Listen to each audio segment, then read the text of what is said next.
Cette vidéo présente un devoir prévu pour une classe inversée sur le thème de la liaison covalente. Elle suit la liaison ionique et utilise donc des concepts déjà utilisés précédemment pour la liaison ionique. Vous trouvez en fait des petites vidéos interrompues de questions qui ont été rédigées sur Moodle pour pouvoir récupérer les résultats des élèves. Suite à ce devoir, les élèves sont placés en classe en mélangeant leur niveau de force. Après un bref rappel, on va dessiner des molécules covalentes, puis on va introduire les molécules qui ont des liaisons covalentes et des liaisons ioniques, de façon à aborder la notion d'ion complexe. La liaison covalente, une stratégie de stabilisation des atomes. Nous avons pu voir précédemment que les atomes, afin de se stabiliser, cherchent à obtenir la structure électronique externe des gaz rares, ce qu'on appelle la règle du duel de l'octet. Nous avons vu par ailleurs comment lors de la rencontre entre un métal et un non-métal, un électron peut être transféré, créant ainsi une liaison ionique et permettant à chaque atome d'obtenir la structure électronique externe d'un gaz rare. Voyons maintenant une autre stratégie qui permettra à deux non-métaux de se lier ensemble afin d'obtenir cette structure électronique externe complète. Cette stratégie impliquera une mise en commun d'électrons et non plus un transfert d'électrons.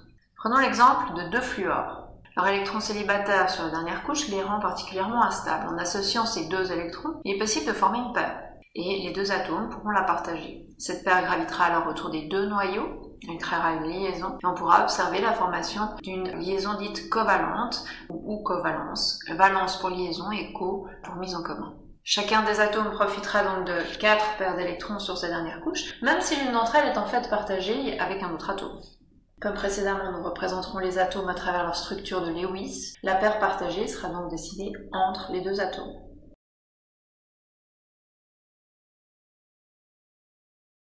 Il est possible d'utiliser cette stratégie de partage afin de partager plusieurs électrons célibataires et de créer ainsi des doubles, voire des triples liaisons, comme nous pouvons le voir ici. Si je prends le dioxygène, chaque oxygène a sur sa dernière couche deux paires qui lui sont personnelles et deux paires qu'il partage avec l'autre oxygène. Si je prends le diazote, chaque azote a une paire qui lui est personnelle, mais trois paires qu'il partage avec l'autre azote. Dans les deux cas, ces atomes peuvent prétendre avoir une couche électronique externe semblable à celle d'un gaz rare.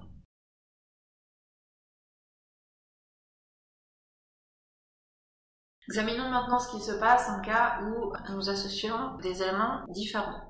C'est le cas ici, par exemple, pour la molécule d'eau, qui implique une liaison entre de l'hydrogène et de l'oxygène, et pour l'oxyde de silicium, qui implique une double liaison entre le silicium et deux oxygènes. Chaque élément attire des électrons avec une force différente. Une comparaison de ces forces a permis de définir une notion qui s'appelle l'électronégativité, ou tendance à attirer des électrons. Plus celle-ci est grande, plus l'élément attire fortement l'électron. Dans notre cas, on voit que l'électronégativité de l'oxygène est plus grande que celle de l'hydrogène. Donc l'oxygène attirera plus fortement les électrons.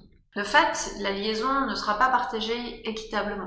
Elle sera en quelque sorte délocalisée sur l'oxygène. La paire d'électrons gravitera plus souvent autour de l'oxygène. On aura donc une sensation négative sur l'oxygène, qui profitera plus souvent de cette paire d'électrons, et une sensation positive sur l'hydrogène, parce que l'on ressentira plus fortement les protons du noyau, les électrons étant plus souvent absents. On indiquera donc, chaque fois qu'on a une liaison de ce type, au-dessus de l'élément, la charge que l'on ressent avec un delta, le delta signifiant un petit peu. Pour dire un petit peu positif, un petit peu négatif, c'est pas que j'ai gagné mon électron, mais c'est que j'en profite un petit peu plus souvent.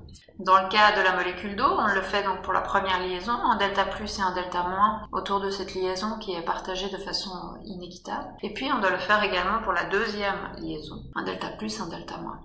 Dans le cas de l'oxyde de silicium, c'est l'oxygène de nouveau qui est plus électronégatif, donc qui va attirer plus fortement les électrons et va devenir négatif. Mais comme il s'agit d'une double liaison, il y a deux électrons qui seront plus souvent autour de l'oxygène qu'autour du silicium, on va être obligé d'indiquer un 2 devant ce delta moins et ce delta plus. Donc on le fera également pour les deux liaisons. Delta moins, delta plus autour d'une liaison, delta moins, delta plus autour de l'autre liaison. Et là, on observe qu'au niveau lisibilité, on peut faire plus simple, on peut écrire 4 delta plus, c'est mieux. De même que sur l'oxygène de l'eau, on pourra écrire 2 delta moins.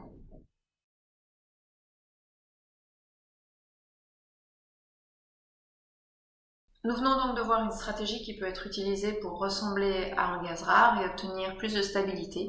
Il s'agit de la liaison covalente. Celle-ci implique toujours deux non-métaux. Dans le cas où il s'agit de deux atomes de même élément, on observera une covalence dite pure, sans charge. Et dans le cas où la liaison impliquera deux non-métaux différents, on verra apparaître des fractions de charge et la covalence sera dite polaire.